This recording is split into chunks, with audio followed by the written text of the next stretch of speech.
At E3 2018, fans of the Halo franchise got a hell of a reveal with Halo Infinite. With how far from Halo's roots 343 has taken the franchise over the years, this simple shot was pure euphoria to fans who have been begging to see Halo return to its former glory. After Halo 5 released in 2015 to, for lack of a better term, mixed reception, 343 have a lot to prove in order to get back in the good graces of the Halo community. And while this reveal appears to promise a return to form for the Halo franchise, we'll have to wait and see if 343 make good on that promise. Based solely on their previous entry into the franchise with Halo 5 Guardians, fans are wise to be cautious with Halo Infinite. While I could make an entire video on the topic of old school mechanics versus that of the more modern mechanics of Halo 5, this video is going to be dedicated specifically to the campaign and the story of Halo 5, and what Halo Infinite absolutely needs to learn from its predecessor in order to avoid making the same mistakes. Ladies and gentlemen, welcome to my multi-part series dedicated to the critique and analysis of Halo 5's story. In these videos, I will be diving deep into the plot and story of Halo 5's campaign, holding each and every aspect up to scrutiny, and hopefully conveying to you in a logical and rational manner why Halo 5's story has been so negatively received by the general Halo community.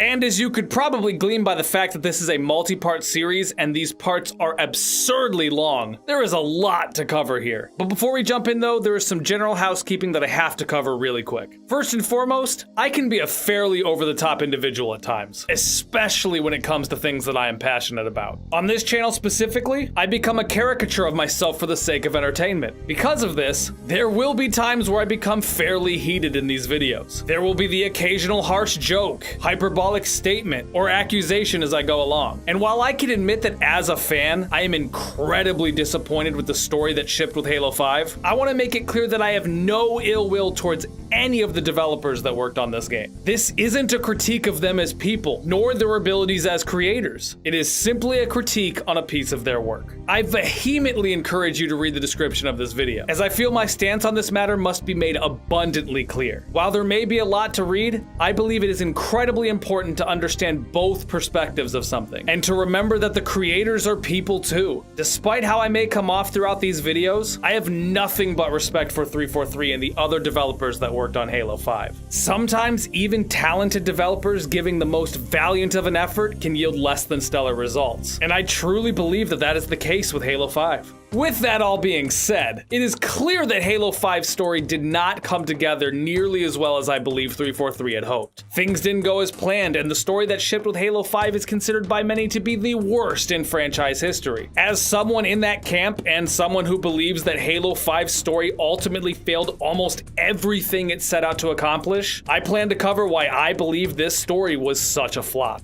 In the interest of full disclosure, I feel it's necessary to state that I am a huge fan of the Halo franchise. Halo Combat Evolved was not only monumental in my gaming history, but was one of the games that really sparked my interest in the making of video games. I can safely say that if it weren't for games like Halo, I never would have gone to college for game art and design and would not be where I am in my life today. With all that being said, that doesn't mean that I am blindly in love with this series. I am well aware of the myriad issues that plague the various entries in this franchise, and this video alone will be largely dedicated to tearing apart the entirety of Halo 5's campaign. And of course, because of the nature of this series, I know that I'm going to get people on both ends of the spectrum saying that I am either too hard on the game and not a true Halo fan, or that I am too forgiving and biased by my past into blindly loving the games. All I can say is that you can be both critical of something you love and still love it. And just because something is flawed doesn't mean that you can't acknowledge the flaws and love it anyway. And lastly, these are just one guy's opinions. It is impossible to write a story or make changes that will please everyone. So I'm sure that many of you will disagree with a lot of what I have to say here. Because of this, I'd love to hear your thoughts or suggestions down in the comments below. This video is just my way of putting my 2 cents out into the wild, so feel free to throw your 2 cents in as well. Just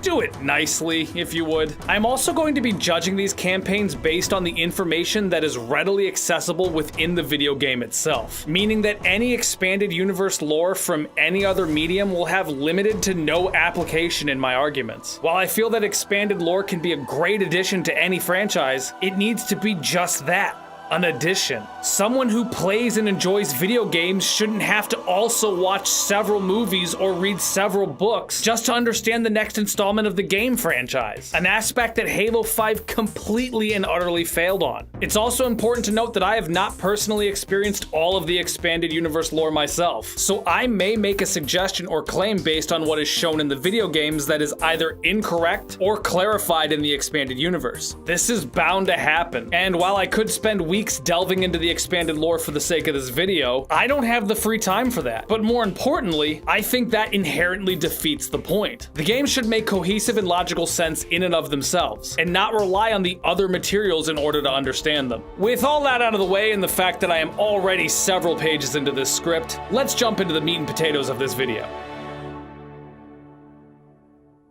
The question that was posed in the title of this video is whether or not Halo Infinite's campaign will suck. As poorly posed, and not so subtly clickbaity, as the question is, the underlying query is effectively the most important question to the future of the Halo franchise as a whole. Even though there are many who play Halo solely for the multiplayer experience, there is an equal subset of the community that plays it exclusively for the campaign, and an even larger portion that plays it for both. With sales of the numbered entries at an all-time low, the success of Halo Infinite is instrumental in the continuation of the franchise going forward. For Halo Infinite to be successful both critically and commercially, 343 has to take a good long look at all the previous entries in this franchise, the criticisms of their previous Halo title, Halo 5, and make a colossal effort to improve their storytelling, character development, and writing. Otherwise, Halo Infinite is doomed to repeat Halo 5's mistakes, and could turn many fans away for good, myself included. Here is your spoiler warning. I'm going to be going in depth into all the previous Halo campaigns, and we'll be talking about everything, including the twists and the endings. If you have yet to play any number of the Halo titles and don't want their storyline spoiled for you, then this is the point where you should turn off this video, go play the games, and then return. All right? Let's jump in.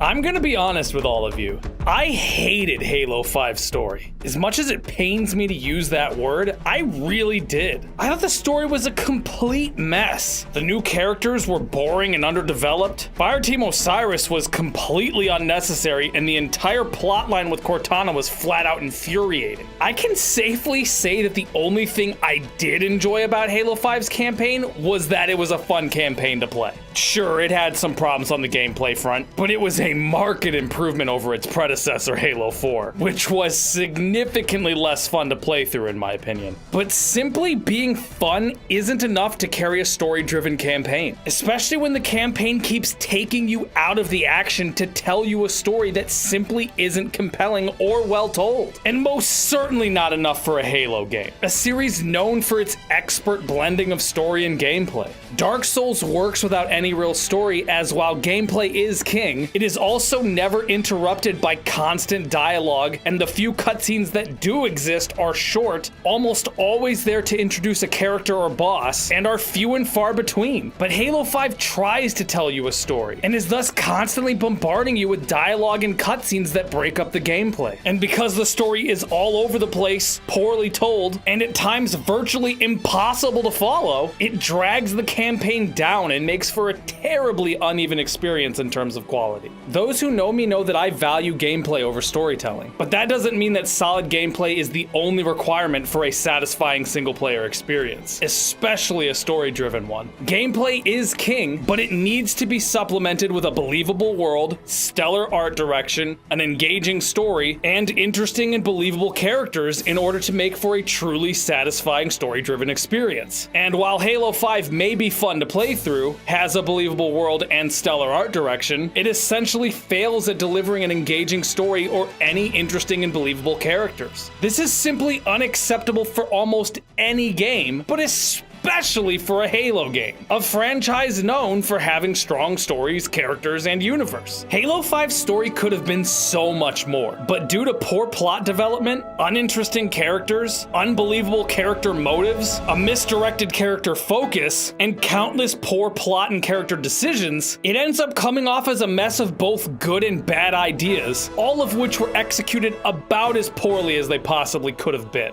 I know that there are many players out there that enjoyed Halo 5's story, and that is awesome. I'm really glad that you do. Much in the same way that there are those out there who enjoyed the original Mass Effect 3 ending, as well as DC's live-action Suicide Squad movie, nothing is going to appeal to everybody, and not everything will be universally loathed by everyone. It's just, for me, Halo 5's story was a complete and utter mess in my opinion, but I fault no one for thinking otherwise. So strap yourselves in, ladies and gentlemen, because we're about to bust this piñata wide open and dive straight into the deep end. And where better to start than at the very beginning?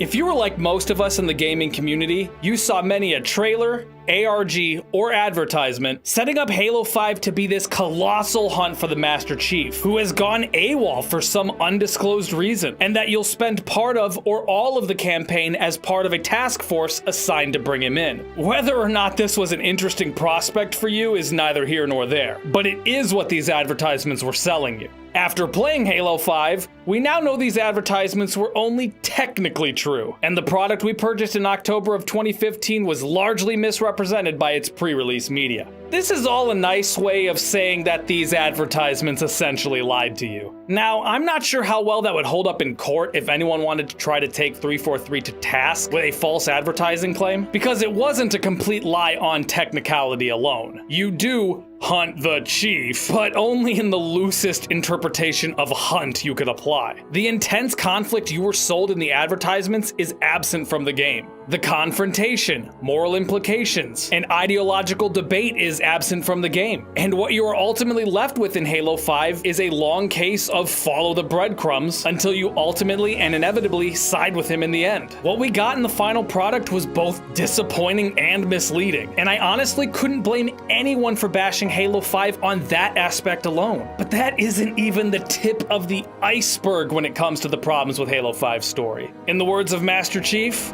I think we're just getting started.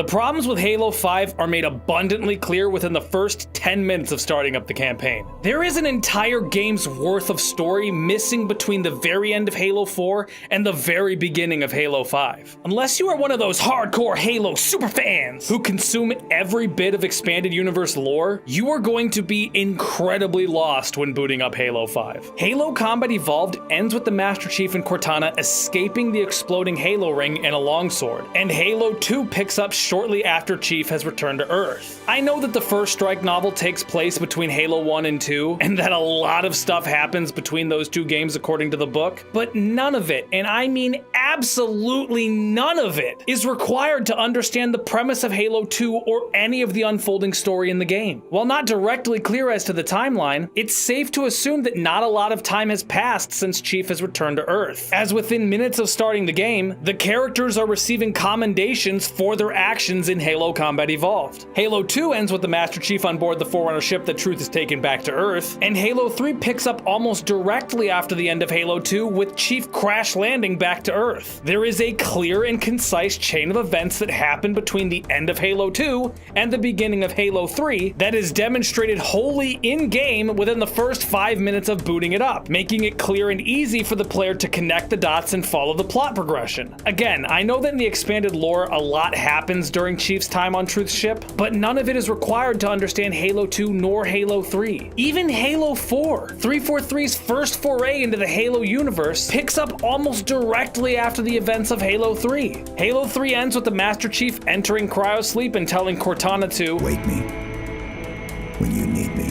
and Halo 4 picks up with Cortana waking Chief when she needs him. Not only that, but one of the first things they say to each other clarifies where this game takes place in the timeline and directly explains what had taken place between the two installments. All of these are examples of how you tie one game into another. Every transition is clear, and the players know right out of the gate what is happening, what has happened, and how they got from there to here. Halo 5, on the other hand, completely breaks this rule and ends up making absolutely no sense to anyone who has only played the games and hasn't experienced the franchise's expanded lore. Halo 4 ends with the death of Cortana and Chief grieving for the loss of his partner, and Halo 5 picks up with Chief and a squad of 3 complete strangers he's supposed to be family with, a new squad of 3 other strangers, and an ODST who is a Spartan now for some reason. Halsey, who was fine the last time we checked, is now missing an arm and helping out some elites, and each squad are off on missions we know nothing about or how any of this even remotely came to be. Who are these people? How did we get here? How long has it been? What the hell is even happening? It quite literally feels like an entire game is missing between Halo 4 and Halo 5. And that is simply an unacceptable and baffling choice for a series who, up to this point, has been known for its solid and clear storytelling. To understand the plot of Halo 5, you would have to be familiar with the Fall of Reach,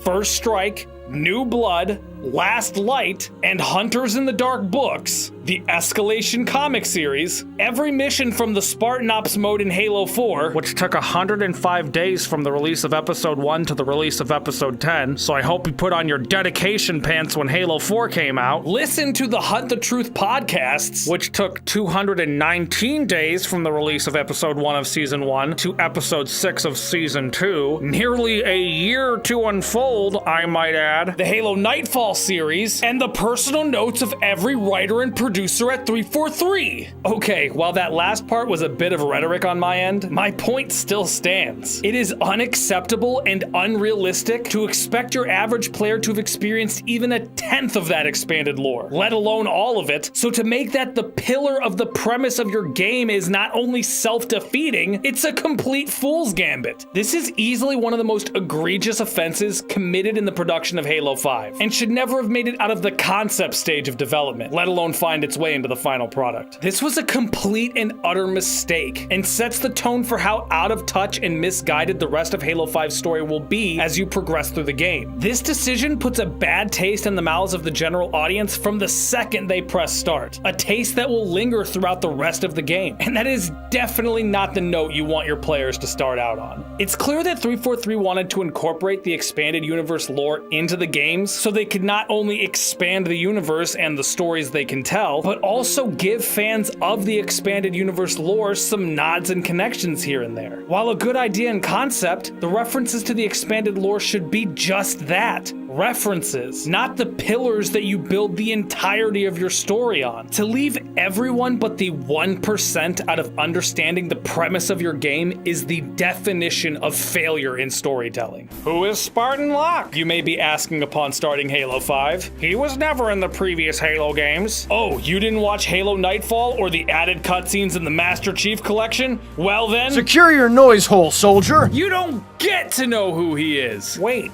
Wasn't Buck that ODST from the Halo 3 spinoff? Why is he a Spartan now? How did he end up in Osiris? Wasn't he promoted to Gunslinger Vanguard? I thought he died. Looks like you should have read the New Blood novel, you stupid fuck! Who are Blue Team? Did they mention them being Chief's friends from Reach? Wasn't Reach destroyed? I thought Chief was the only surviving Spartan. How did they come back from the dead? How are they here now? Why are they here now? Why is everyone acting like this is normal? What the literal fuck is going on? Your noise hole just doesn't know when to quit. Sounds like you aren't a real Halo fan, or you would have read the Fall of Reach, First Strike, Last Light, and the Escalation comics. Why is Halsey missing an arm? Why is Halsey helping elites? Is she held captive? Should have waited the 105 days to play the painfully average Spartan Ops episode so you could learn all of that. It is absolutely mind-blowing that this is even the reality of Halo 5's story. Never, under any circumstance should a partaker of a piece of entertainment have to transcend mediums just to understand the next iteration of the medium they enjoyed. 343 backed themselves into a corner with this decision because they did nothing in-game to explain any of this. But even if they did, it would grind the pace of the campaign to a halt as they dumped tons and tons of exposition on the player. They would have to fit all of the aforementioned information into the beginning of the game, and the player would have to watch ridiculous amounts of cutscenes just to catch up. By starting Halo 5 where they do, they end up in a damned if you do, damned if you don't situation. Leave the explanations out and the player ends up frustrated and confused, but try to stuff it in and you end up watching cutscene after cutscene of exposition to try to bring the player up to speed. Halo 5 would have needed an extensive rewrite in order to avoid this issue, and would have required the game to start in a very different way. I will have a section towards the end of this series where I go into detail as to how I would fix these issues, but we will get to that in a bit. Before I can explain what I would fix, I have to explain what is broken. With that being said, let's move on to the start of the game. The introduction of anything in entertainment is one of the most important aspects as to how it will be received. The opening minutes need to hook the player in and make them want to continue experiencing the rest of what is on offer. Take 2017's Prey, for example. The first 15 minutes of that game grip you and pull you in with an intriguing premise, mystery, and almost survival horror atmosphere. It is quite literally the definition of a hook. It makes you want to keep playing, to figure out what is going on and solve the mystery. Other examples of great hooks would be The Last of Us, the original BioShock, and Horizon Zero Dawn. I bring this up because Halo 5 tries to have a hook, and while it's arguable that it does serve its purpose, it does it in a gross and misleading way. Halo 5 opens with a short cutscene showing Halsey walking into her office and retrieving Cortana, all while giving a monologue to Spartan Locke. This is intriguing, especially considering her final line about Oni ordering him to kill them both. Kill who both? Halsey and Cortana? Halsey and Chief? Will he follow his orders and actually end their lives? You'll have to continue playing in order to find out. Except, no you don't, because this is never brought up again in all of Halo 5. Like, at all. Fucking what? They did the exact same thing at the start of Halo 4, with a scene of Halsey being interrogated by an Oni officer about the mental health of the Master Chief, and whether or not his instability is what made him a perfect killing machine. I think this worked more so in Halo 4, even though I'd argue that it didn't really work out all that well, because it was at least tangentially related to the happenings of Halo 4. While it was never center stage and only included through offhand storytelling, Oni was creating a new class of Spartan between Halo 3 and Halo 4 to replace the Master Chief, whom they believe to be dead, and were trying to make them just as lethal, if not more so, than that of the Master Chief. The information stated in this interview could help Oni achieve their objective. The Chief's mental state is also one of the main topics touched on throughout the story, what with the which one of us is truly a machine arc brought up many times throughout the campaign. So the argument could be made that Halo 4's intro is related to the plot, if only tangentially.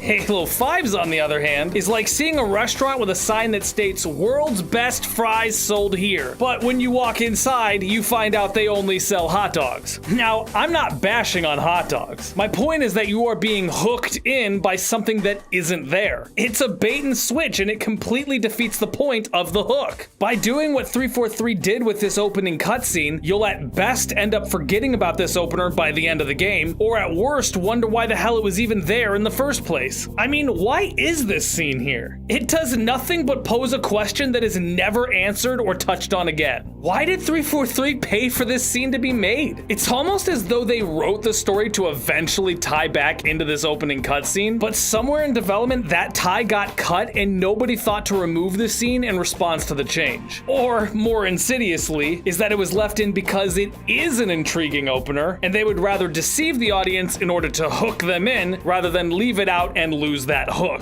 The game then directly cuts into the introduction production of Fireteam Osiris. The team receives their orders through a holographic display while Lasky and Palmer fill the team in on the details. Lasky states that there have been 5 events of Forerunner destruction across 5 different colonies, and that Dr. Halsey claims to have information on these attacks. Palmer then interjects that she is accompanied by Supreme Covenant leader Julam Dama, and that Osiris should take him out if they get the chance. Ignoring how odd that wording is, this briefing is, for lack of a better descriptor, incredibly brief.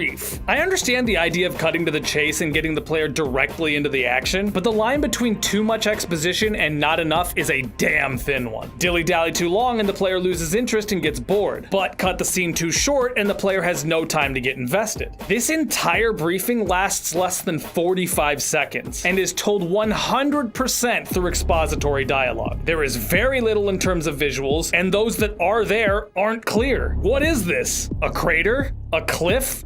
From what? Oh, it's gone, because the visual lasts less than 2 seconds. What is this? A map?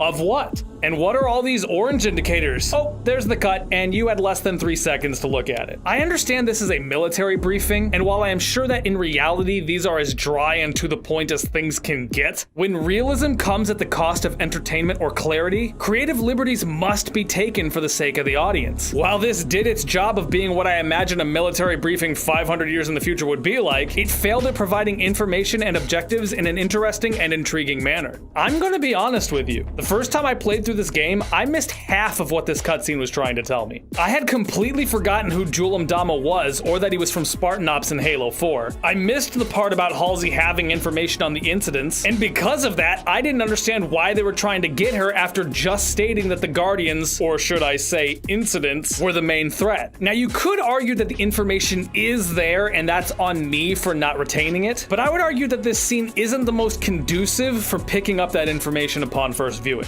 First off, I was confused by pretty much everything that was happening. The game just thrusts you from a cutscene monologue from Halsey into a scene with new characters during a hyper-condensed exposition dump. Who are these characters? Where are they? What's happening? I was still trying to find my footing in this universe, and the minutiae of Lasky and Palmer's bland exposition briefing seemed to slip through the cracks for me. Maybe I'm alone in this, and maybe the rest of the world understood what was happening right off the bat, but this was my experience upon first playing Halo 5. There is an idea in writing called show don't tell, which essentially states that the audience should experience the story through actions, senses, and feelings rather than through exposition, summarization, or description. Anton Chekhov, who will come up multiple times throughout these videos, has been quoted as saying, "Don't tell me the moon is shining, show me the glint of its light on broken glass." Essentially, the story is more engaging and entertaining when it is shown to you rather than told to you. This is a sin that Halo 5 commits like clockwork, and will be touched on again and again as we go throughout this campaign. Halo 5 would rather tell you that something has happened,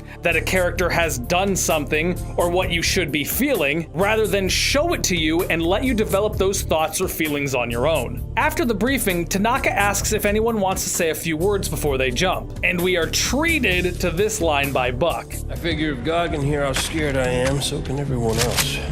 What? How does that apply at all? Is that supposed to be a morale boost? And what does that even mean? Is this supposed to be character development? Buck was a wisecracking joker in Halo 3 ODST, and this is the best line they could come up with? These bastards go around terrifying and murdering the innocent. What do you say we go repay them for their hospitality in kind? Or, I don't know about you, but old Betsy here can't wait to put a little bark in her bite, and she's not the kind of gal I like to keep waiting. Or, I'm used to jumping feet first into hell. Race you to the bottom. Something.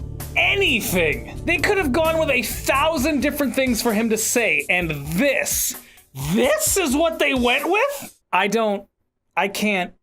Now what happens next is simply upsetting. I'm going to preface this by saying that my opinion here isn't the most popular of one, but I think if you hear me out to the end, I can justify my reasoning enough so that you can at least see where I'm coming from, even if you don't agree. This entire scene is just ridiculous. Now, I know there are those out there who find this scene awesome and thrilling, and an encapsulation of how badass these Spartans are supposed to be, but I honestly can't take any of this seriously at all. It's laughable, cartoonish, and completely absurd. It's like 343 wanted them to look so badass that they threw plausibility and believability out the window for the sake of spectacle. I mean, look at this. Look at this! Why are you smashing through rocks? Why not go around it or over it? How is it even possible that you can smash through rocks? The amount of force that would be required to obliterate these boulders like this would be immense. There is no way that these Spartans wouldn't end up like bugs on a windshield trying to do this. If this armor can't withstand the bumper of a warthog, it most certainly couldn't withstand obliterating these rocks. And what the hell are the Covenant even doing on this mountain? Running along doing nothing?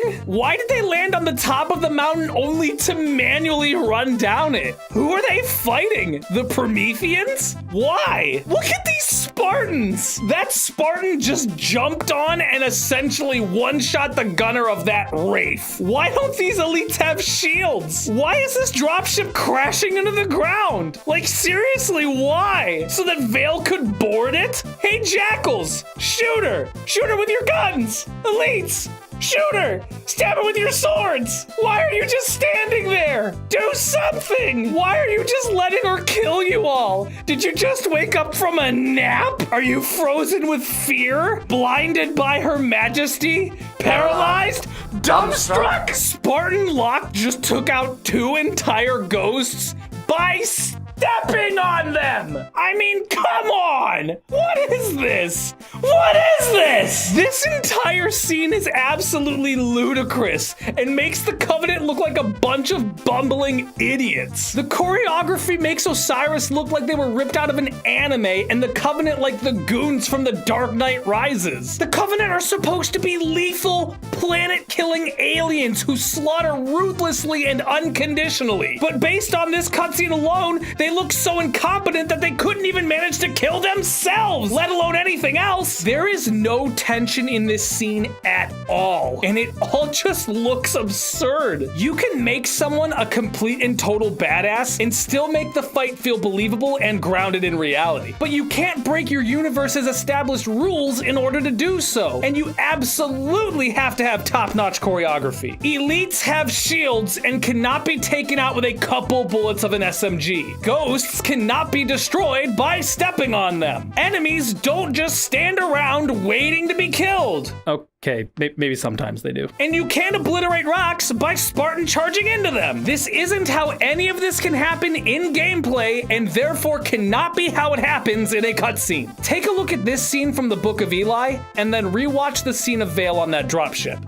Do you see the difference? Eli looks like a complete and total badass, and the fight is over in seconds, yet is a completely believable fight because the choreography is so well done. No one is just standing around. Eli isn't performing superhuman feats or breaking the rules of this universe, and everything unfolds in a logical and believable manner. None of that is true in the Vale scene. There is no reason why these jackals don't shoot her or that these elites just stand there. They only do so because the script dictates that they have to in order to make her look good. And it's so horribly done that she doesn't even end up looking good. They just look completely inept. GP, you are overanalyzing this and are being a nitpicky asshole. And maybe I am, but this scene just breaks too many of the established rules not to be mentioned. Even if I were to enjoy this scene, suspend my disbelief and accept that they are just that badass and that the Covenant are just that plain bad, how can Osiris be this badass in this cutscene, but then become complete bumbling idiots as soon as control is given to the player? Why aren't they flying through the air Jet Li style here? How come Vale isn't single-handedly taking out the entire armada there? Why can't I Spartan charge through this rock? Or step on and destroy this ghost here? Either this cutscene is the expectation of this squad, or it is a gross over-exaggeration of their abilities. It can't be both. I'm going to use a pretty heady term here called ludonarrative dissonance, and I apologize for it in advance.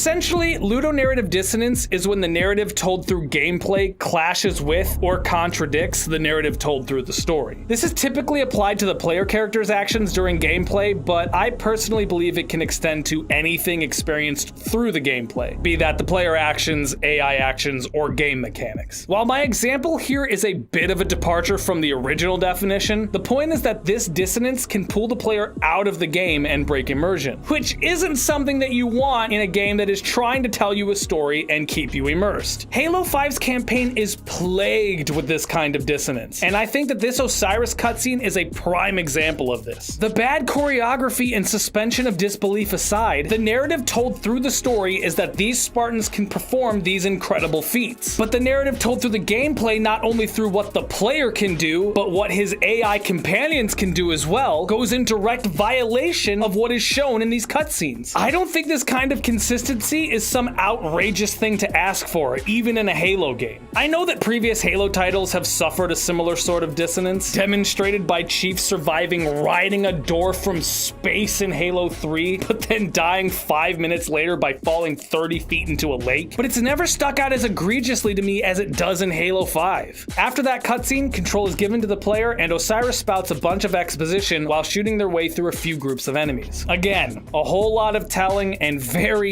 little showing. They even place a quick line of dialogue to explain Halsey's missing arm, which is another thing I missed my first time through. Either I really suck at listening to exposition, or this game has a serious problem conveying this information to the player. And then this happens. Rock, listen to this. They're assaulting the back of the temple. Bring in the Kraken. Hold position. Buy more time. Jewel's getting desperate. How'd you learn to speak Sangheili, Vale? When I was a kid, I was stuck on a diplomatic shuttle adrift in deep space for 6 months. My options were be real bored or spend the time getting smart. Aside from yet another instance of bland exposition, there's an even bigger problem here. Why would Tanaka not know that Vale can speak Sangheili? This crew has been a team for a while now, right? Or have they? I don't know, because I know nothing about this team. This is surely something that would have come up before now, wouldn't it? Oh, right. We have to restate things that the characters would already know. That way the player can learn that Vale can speak Sangheili. I'm sure glad this was forced into the dialogue, especially seeing as how integral this information is to both the characters and the story. Huh? What? It basically never comes up again throughout the entire campaign except for the occasional unnecessary translation? Huh. Well, then why do they make such a big deal out of it? Speaking of which, don't these Spartan armors have translation devices built in? It's clearly stated in the lore that alien translation is a thing, so why would anyone think she is translating it herself? Wouldn't they assume that her suit is translating it? Why wouldn't it be translated automatically for the rest of Osiris as well? If it isn't being translated and these suits don't have translation devices, why are the Covenant speaking English when you fight them throughout the game? Clearly this grunt is speaking English here, this elite is speaking English here, and this jackal is speaking English here. These grunts, who are only talking amongst themselves and thus have absolutely no reason not to speak their native tongues, are even speaking English here. Not only that, what about all these audio logs that have the Covenant speaking English? Have the Covenant learned English and choose to speak it over their native respective languages when talking to themselves for the sake of the player? Or is it being translated? Like, fucking what? These concepts are at odds with each other and are clearly something that should have been addressed during development. I'm just a nobody, and this detail stuck out to me like a sore thumb. It's things like this that pull the players out of the game and only compound the myriad issues with the storytelling in this game. Must have dealt a blow to Imdama's authority when the Prometheans turned on him. Gained a lot of followers, styling himself as a forerunner prophet. Jewel Imdama is an opportunist, not a leader. It was only a matter of time until his version of the Covenant started to break. So, an elite who claimed to be a Forerunner prophet somehow had control over Prometheans, then lost control somehow, and now he looks like a fool for the rest of the Covenant? Yes, I have quests. F Fucking what? When did all this happen? How did he control the Prometheans? How did he lose control? Who the hell is this guy? I know a lot of this was covered in Spartan Ops, but that's the problem. Not only does it not make any sense to anyone who hasn't played through all of Spartan Ops, but it's even more tell don't show exposition. You could argue the fact that the Covenant are fighting the Prometheans is them showing, but without context, it makes no sense. You'd have to know who Jul 'Mdama is, his history with the Prometheans, and where this takes place in the timeline for any of this to add up. For someone who didn't play through Spartan Ops, or even as someone who has but has apparently long since forgotten the details, none of this makes sense. I don't mind 343 calling back to previous works throughout their games. I'm actually quite fond of the idea, but you have to also make sure it is comprehensible to those who haven't experienced those said works as well. And right now, it's not. After a bit more fighting, Osiris pushes onto Halsey's position, and what unfolds next is somehow even more mind-numbingly awful than the opening of this mission. This fight scene. This fucking fight scene is the direct definition of how not to choreograph a fight scene. It makes the antagonists look like absolute idiots and directly contradicts the established lore of these alien races. These are supposed to be some of the best the Covenant has to offer, yet they fight like newborn baby giraffes who just played pin the tail in the donkey after chugging a fifth of Jack Daniels. It's clear that 343 wanted to demonstrate that these Spartans are deadly and precise, but they didn't know how to demonstrate this idea without making the Covenant look like bumbling idiots. The best way to illustrate how lethal your characters are is to pit them against an antagonist just as lethal and have them come out on top. By having Osiris take down these high-ranking elites, 343 did this in theory, but not in execution. These aren't high-ranking elites. These are drunk apes in fat suits. What 343 delivered here is a fight scene with no tension because the Covenant move and react like inebriated sloths who haven't slept in 6,700 years. This scene actually starts out pretty promising, cutting between the conversation with Halsey and Mdama and Osiris tactfully moving into position. Unfortunately, this is the best this scene gets, and the rest spirals out of control rapidly. So Buck, using a Promethean light rifle, is able to kill a high-ranking elite soldier with a single shot. I think that's all I have to say to explain how ludicrous this scene is. Seriously? Here are a few dozen examples of how impossible this is. The literal first action in this engagement completely breaks the rules of this universe. Talk about starting out on the right foot, am I right? You cannot, under any circumstance, kill a shielded elite with a single shot from a light rifle. I mean, shit. Here's an example of me being unable to one-shot an elite with a freaking sniper rifle, a weapon that drastically outdamages the light rifle, and I was playing on easy. Again, you may be saying that I'm being too nitpicky here, but I disagree. This directly violates the established rules of this universe, and I honestly laughed out loud when I first saw this cutscene. And that is a horrible reaction for a player to have to your serious storytelling. Why the hell does this elite who has a sword just let Locke run through him? Like, why? He had to have heard the magic one-shot killing Promethean light rifle go off, and then Tanaka's assault rifle burst, and he was looking directly at Locke as he ran towards him, so he had plenty of time to react. So, I ask again, why does he just stand there and let Locke run through him? I mean, he seriously doesn't do anything. He just stands there. Not only that, another elite even further behind that first elite, who has even more time to react, again, just stands there and lets Locke kick his flippin' ass. At least this third elite tried to stab him, but only in the loosest possible definition of tried and stab. I mean, Locke isn't even moving that fast, but whatever. For the sake of brevity, I'll let that one slide. What I won't let slide is this appalling horse shit. Look at this. Here, let me play it for you again in case you didn't catch it. Take a look at that. Why, pray tell, is that elite slowly sauntering towards someone who is quite literally shooting them in the fucking face? Holy shit! Yuck! I'm gonna give you a hug! Oh shit! Wart. I don't even feel like I need to explain how stupid this is. It genuinely speaks for itself. How is this the version of the fight that made it into the final game? I'm not trying to be an asshole here, but I'm honestly not sure how this stuff made it through development. My only guess is that the developers were so focused on making Osiris look good that they simply neglected everything else. So that elite falls to his death, Julam Dama finally wakes up from his nappy and tells the other elites to kill them, and for some reason these elites are still stumbling around in the background as if they are walking home after a night on the town. Why are they stumbling around?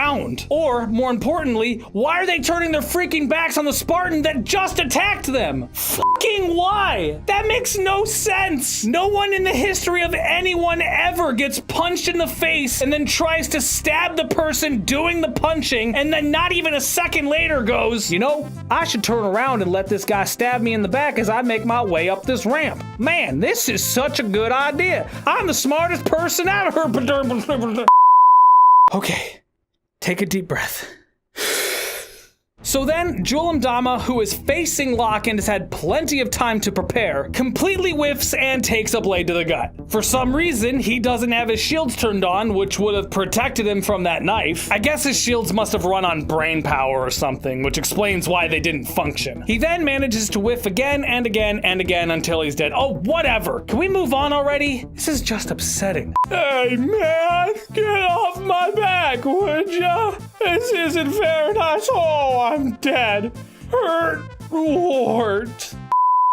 Buck then punches an elite in the face and he falls down a ramp, and Vale does a jump shot on an elite who has just been standing there this whole time, I guess. End scene. Not a single shot was fired by any of the Covenant during this scene, even though they had plenty of time to do so. Not one. It was just a bunch of baffling and bumbling idiots letting Spartans kill them because reasons. It ruins the tension of this scene. It ruins how badass these elites are supposed to be. And whenever I wasn't laughing, I was face palming. I mean, seriously? I know that 343 can produce higher quality work than this, which is why it's so frustrating that this is what made it into the final game. And that's it. Julam Dama is dead. So tell me, why was Julam Dama in this game? Like, really, why? What was the point? They introduced him in Spartan Ops just to throw him away in the first 10 minutes of the game, and in the most unceremonious and pathetic way possible. Were they simply not happy with the character and just wanted to write him out? Seriously, nothing about this game would change if he was never here to begin with. He could have been any other throwaway elite, or Promethean, or one-legged pirate with a foot fetish, and everything would still be the same. I don't understand. Wasn't Julam Dama such an important and badass character in Spartan Ops? Seriously, either go back and play it or just read through the character on his wiki page. This dude did so much and made quite an impact before the start of Halo 5. To just kill him off within the first 10 minutes in such an undignifying and pathetic way is just insulting. It bastardizes the character and is just a slap in the face to anyone who is a fan of him. Back on track, Locke tells Halsey that Lasky wants a word with her. She says took you long enough, and the screen slowly fades to black. Osiris lands on Infinity with Halsey, and she bursts out questioning why it took 3 weeks to get her. Lasky says they'll discuss that in private and ushers her off. Then, this happens. What do you think that's about?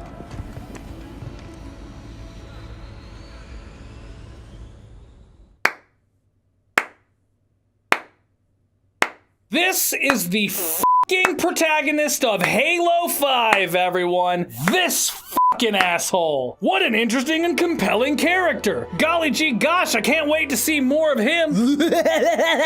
Oh, sorry. Did you say something, Buck? I couldn't hear you over the sound of me leaving this project to go become Luke Cage. I'm Audi 5K, biatch. Seriously, what an absolute dick to just ignore him like that. While you're sitting here wondering who put Icy Hot in Locke's G-string, the screen fades to black. Again. Alright, let's bust through this shit. If I have any chance of finishing this edit before the world ends, gotta do it now. Gonna take a quick sip of tea coffee. Hold on, it's not tea coffee, it's just coffee, but I called it tea because I'm dumb. And I apparently forget things that I did not but 5 minutes ago. I'm gonna try to do a Nathan Fillion impression here. This is gonna be really bad, especially because I'm trying to go off memory. I probably should listen to his voice before I try to do this, but maybe it'll be so bad that I can get away with it. I apologize for this Buck impersonation in advance. These bastards. Oh my god, that's southern as f. That's not right. These bastards. Oh my god, it's even more southern. Come on, Veronica. See, no, I can't do it. I can't do his voice. I'm just gonna do a voice. These bastards go around terrifying and murder. It's so southern because he has a southern thing, but I like overdo it. It's like my cocaine where you go right over the top. Right, too much. This is not how he sounds. It's like a dramatic overcharacterization. These bastards go around trying. I'm just gonna have to do it. It's the best I got. These bastards go. My f***ing ass. I'm such a bad voice actor. My god, my eye is like freaking out. Halo 2 ends with Master Chief on board the Forerunner ship. God, what are you doing? Stop. It's like watering. Feels like something's in it, but I haven't done anything but read. It doesn't make any sense. 343 backed themselves into a corner with this decision because they did nothing. F me. 1 second. Great, my coffee's cold. I'm sure that did a lot to help my throat. So Buck, using a Promethean light rifle, is able to kill a high-ranking elite shoulder? What the f? Yuck. Yuck. Yuck. Back on track, Locke tells Halsey that Lasky wants a word with her. She says took you long enough, and the screen slowly flades. The word flayed. You know, that wonderful addition to the dictionary. Oh my god, I should have done that voice before I screamed all this time. It's just gonna be a fucking blooper reel of me laughing like that.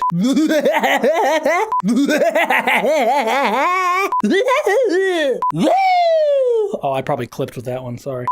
But what your AI companions can do as well goes in directly violation. Who wrote this? Oh wait, I did. Woo! This is a lot of recording. It's gonna be a long video, man.